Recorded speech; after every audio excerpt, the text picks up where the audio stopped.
হে everyone, আসসালামু আলাইকুম। স্মৃতিস cooking রুমে আপনাদের সবাইকে আবারও ওয়েলকাম। আজকে আপনাদের সাথে শেয়ার করব স্ট্রবেরি জেলি ডেজার্ট। এটাকে আপনারা স্ট্রবেরি জেলো ক্যান্ডিও বলতে পারেন। চলুন তাহলে কথা না বাড়িয়ে মূল রেসিপিতে চলে যাই। এখানে আমি হাফ কেজি স্ট্রবেরি নিয়েছি, খুব ভালো করে ধুয়ে পানি ঝরিয়ে নিয়েছি। মাথার অংশটাকে ফেলে আমি স্ট্রবেরিটাকে 4 টুকরা করে নিচ্ছি।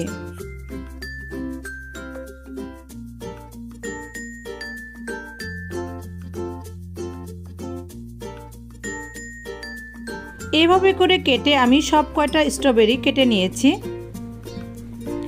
এবার একটা ব্লেন্ডারের জারে আমি কাটা স্ট্রবেরিগুলোকে নিয়ে নিচ্ছি।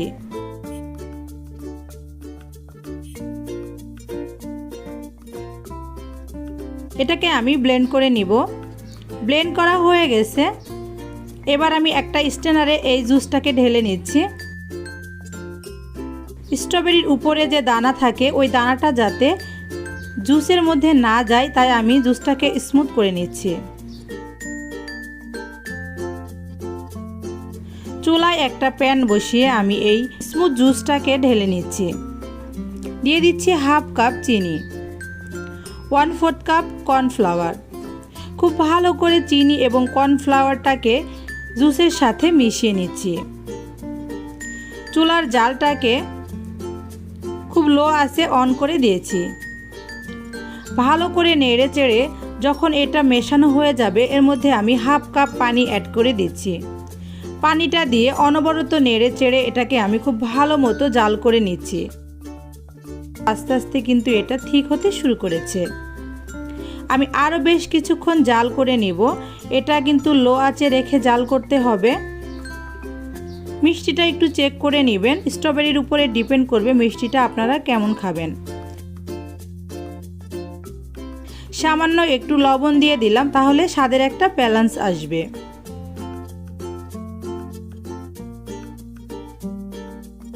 আরও কিছুক্ষণ নেড়ে চেড়ে যখন খুব ভালো মতো ঘন হয়ে গেছে, আপনারা দেখলেই বুঝতে পারছেন, এটাকে আমি চুলা থেকে নামিয়ে নিচ্ছি। ডেজার্টটা যে পাত্রে আমি সেট করব সেই পাত্রে আমি ঢেলে নিচ্ছি।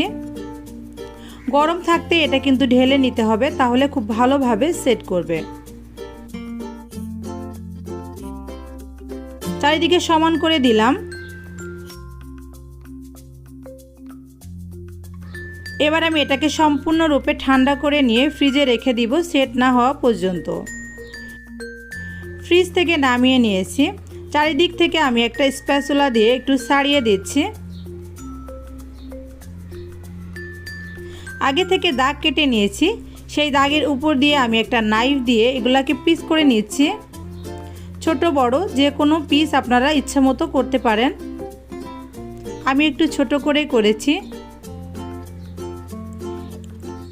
এবার আমি এই পিসগুলোকে আইসিং সুগারে একটু গড়িয়ে নিচ্ছি।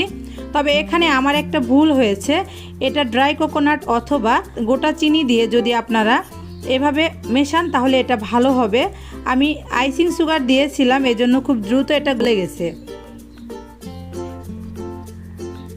এভাবে করে আমি সবগুলো পিস এভাবে আইসিং সুগার দিয়ে একটু সাজিয়ে দিলাম। কত সহজেই কিন্তু এটা তৈরি হয়ে গেল। বাচ্চাদের খুবই পছন্দ। আমার বাচ্চারা খুব পছন্দ করে এটা খেয়েছে। আপনারা বাসায় একবার হলেও ট্রাই করে দেখুন, খেতে খুব ভালো লাগবে। যারা কষ্ট করে আমার ভিডিওটি এতক্ষণ দেখেছেন তাদেরকে অসংখ্য ধন্যবাদ। যারা আমার চ্যানেলটিকে এখনও সাবস্ক্রাইব করেননি, প্লিজ আমার চ্যানেলটিকে সাবস্ক্রাইব করবেন এবং পাশে থাকা বেল বাটনটিতে ক্লিক করে রাখবেন, যাতে সহজ সহজ রেসিপিগুলো সবার আগে আপনার কাছে পৌঁছে যায়। সবাই ভালো থাকবেন, সুস্থ থাকবেন। আমার এবং আমার ফ্যামিলির সকলের জন্য দোয়া করবেন। আল্লাহ হাফেজ।